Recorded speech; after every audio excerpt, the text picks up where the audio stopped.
આજની ધર્મકથા. પ્રણામ. કેવળ જ્ઞાની ભગવંતના મુખેથી પોતાનો પૂર્વભવ સાંભળ્યો.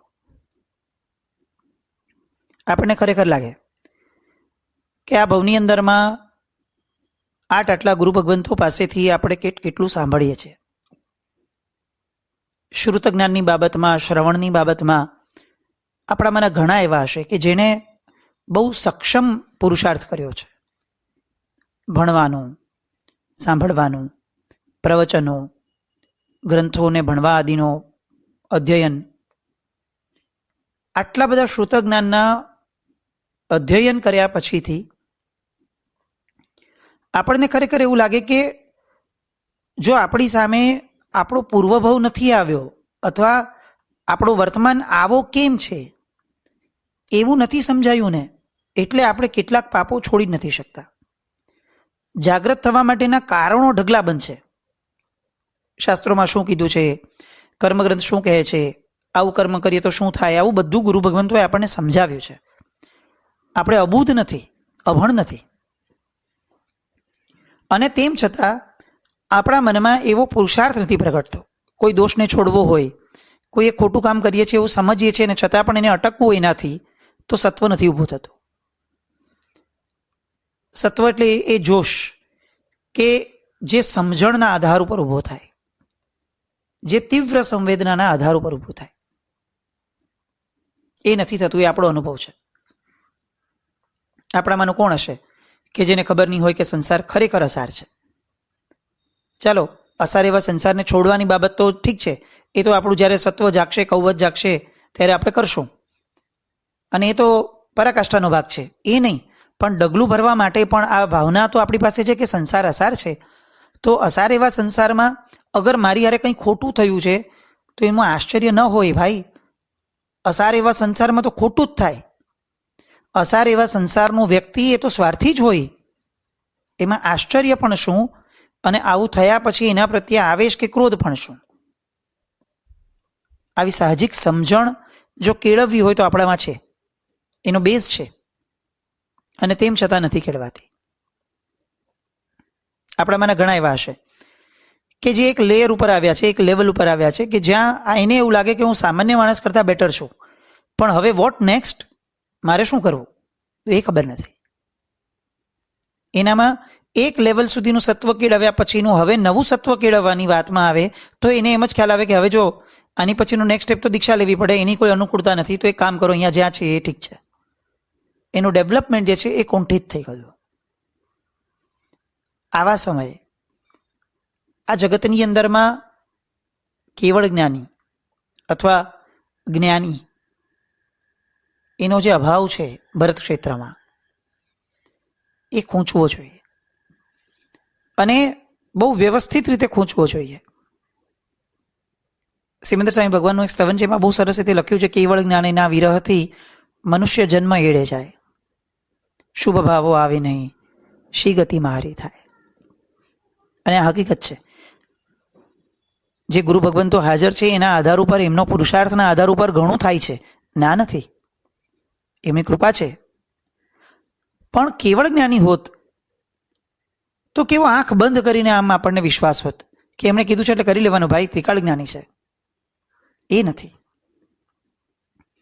અત્યારે મહાવિદ્યના જીવોની આપણને એકચ્યુઅલ ઈર્ષા થાય. આ રત્નપાળનું ચરિત્ર સાંભળીએ તો આપણને ખરેખર ઈર્ષ્યા થાય કે આ રત્નપાળને પ્રશ્ન થયો તો પ્રશ્ન પૂછવા માટેનું એક તત્વ એમની પાસે અવેલેબલ હતું.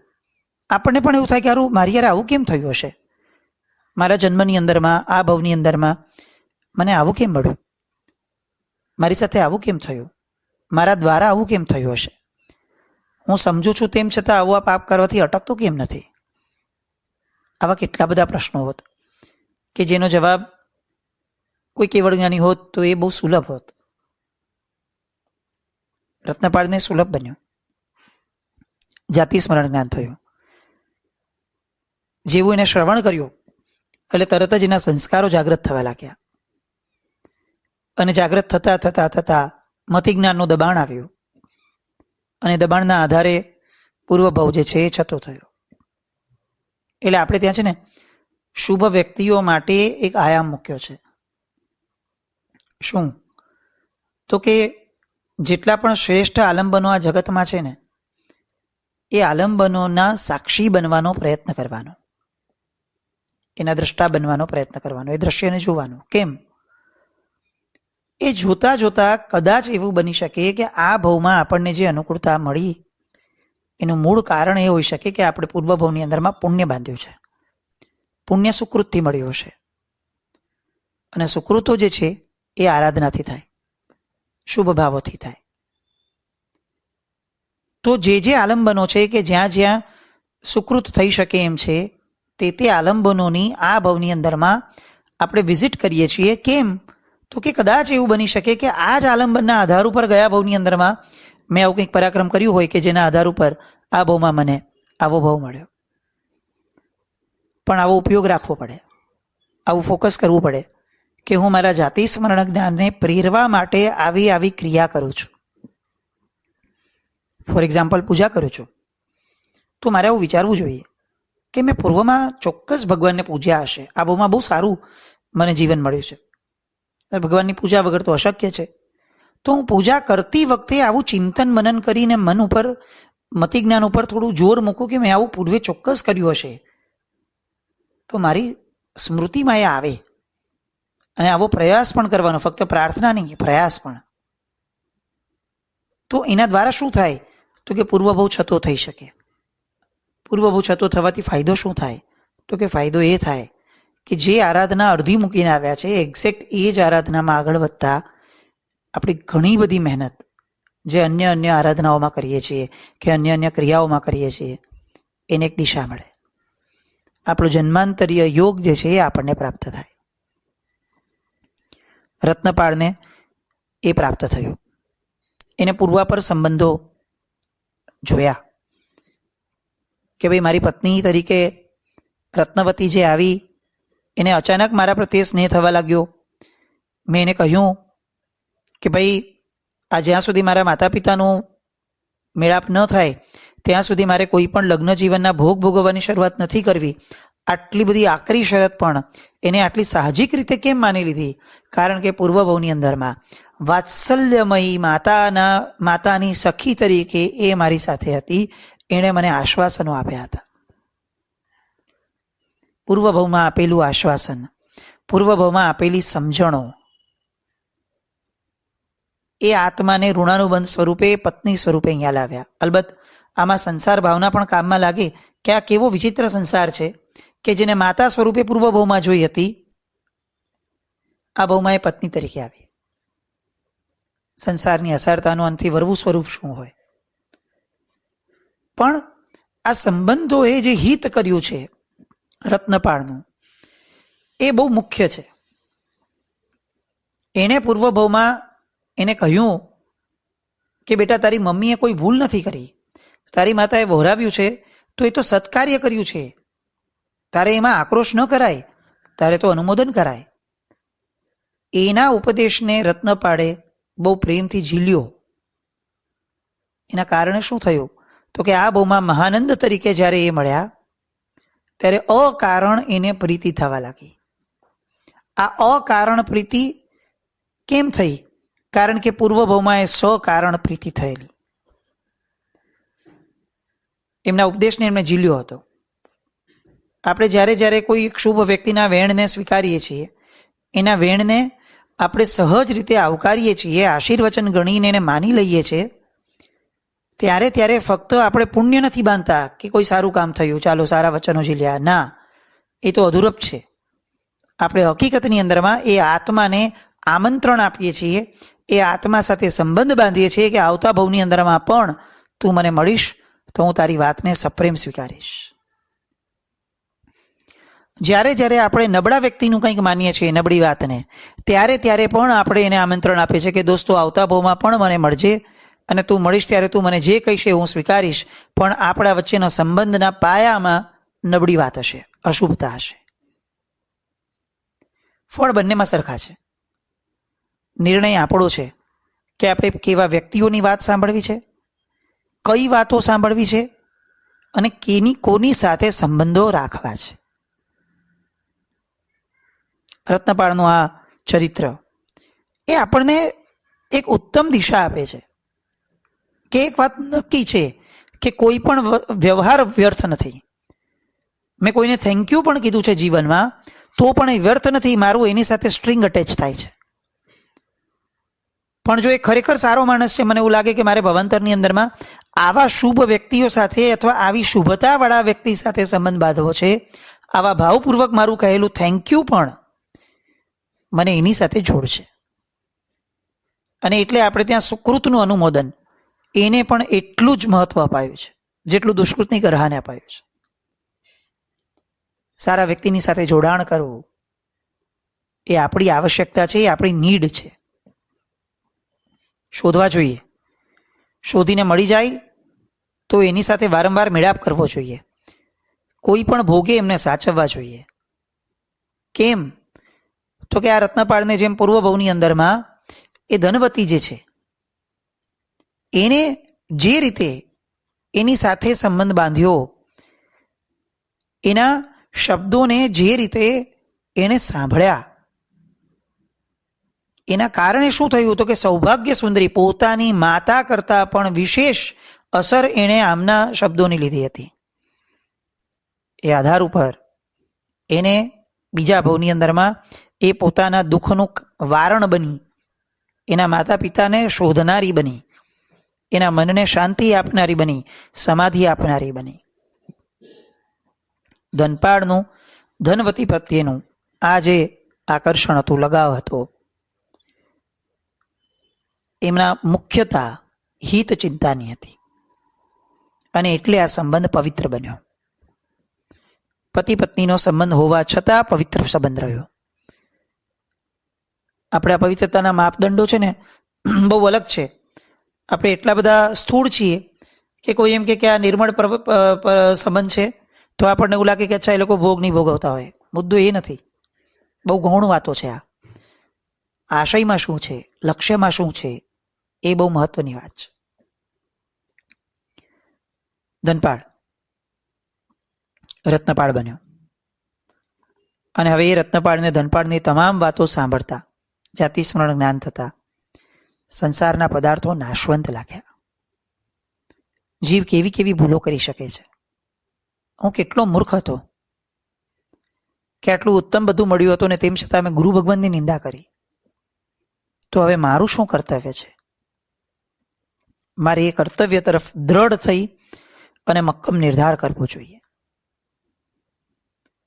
દુઃખોથી ભરેલો આ સંસાર, ચળકાટ મારતા સુખો એ માત્ર ભ્રમણા છે. રાગમાંથી મુક્ત થવું સહેલું નથી, એને સમજાયું. માણસને પોતાના મોહપાશમાં જકડી રાખવા માટે રાગના અનેક સાધનો આ જગતમાં ઉપલબ્ધ છે. એને પૂર્વભવના આધાર ઉપર જ્ઞાત થયું. ત્યાં જે પ્રતિકૂળતા હતી એ પછીથી જે અહીંયા જે અનુકૂળતા મળી આ ભવની અંદરમાં, આ બધા મૂળમાં રાગના બંધનો છે જે જન્મ જન્માંતર સુધી સાથે આવીએ જ રાખવાના છે, વળગીને રહેવાના જ છે. એ ક્યારેય જશે નહીં, આપણે એને કાઢવા જ પડશે.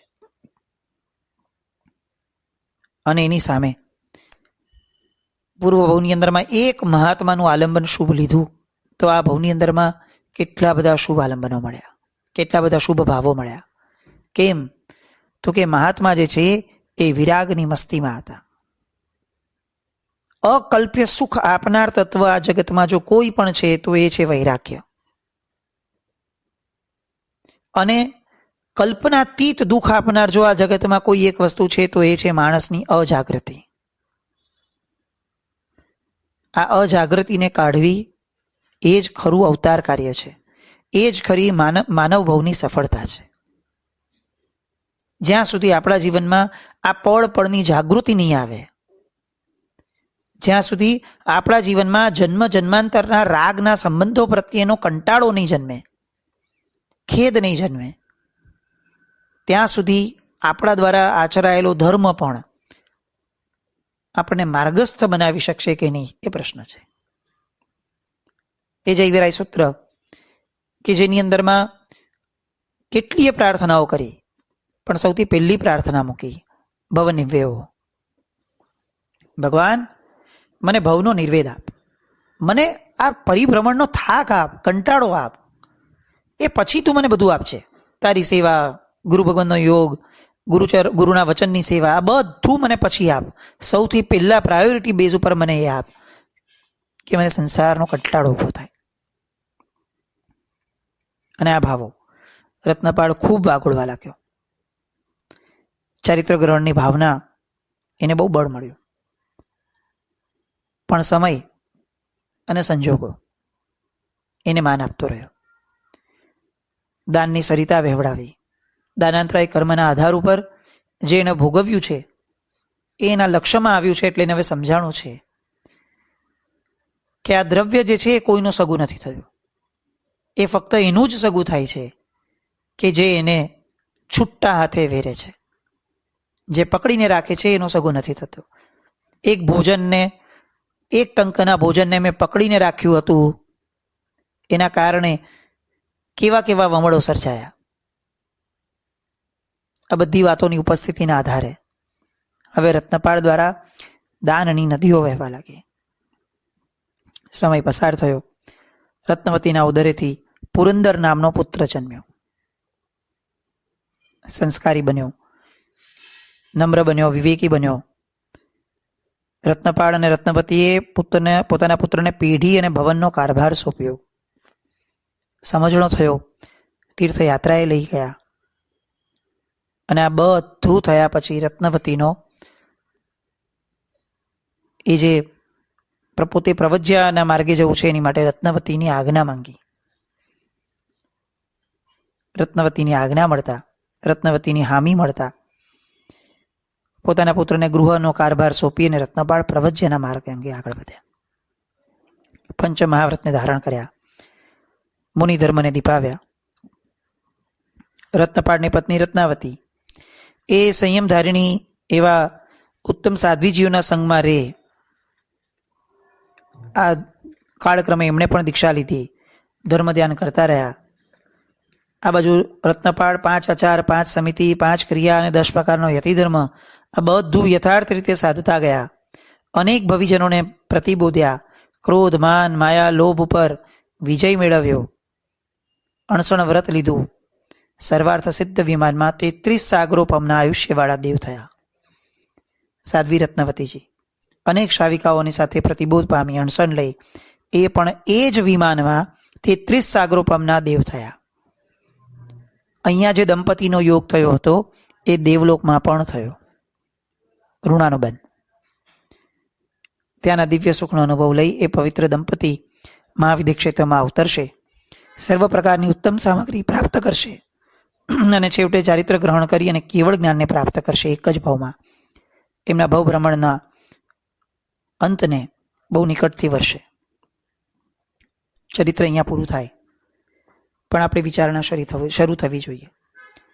સંસારમાં જે પ્રાણીઓ રાગની દશામાં પોતાનું જીવન વ્યતીત કરવા માથે છે એ પોતાની અંતરદશાને ઓળખી નથી શકતા.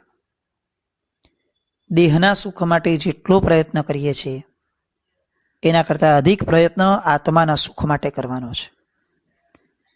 જે નાશવંત છે, રૂપ, યૌવન, શરીર, સંપત્તિ, જે પરિવર્તનશીલ છે એના પ્રત્યે આકર્ષણ શેનું, એના પ્રત્યે મોહ શેનો.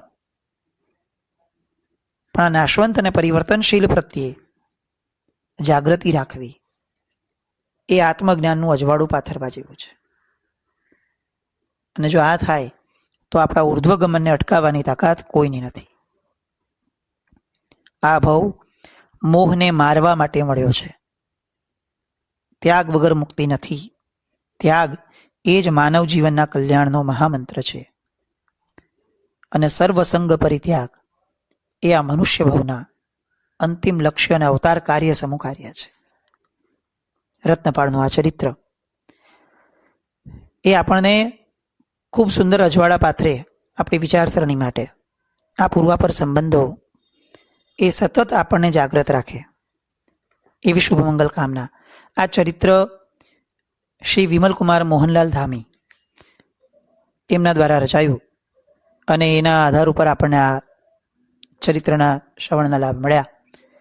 જીનાજ્ઞા વિરુદ્ધ આ આખા ચરિત્ર દરમિયાન કંઈ પણ બોલાયો તો મિચ્છામિ દુક્કડમ.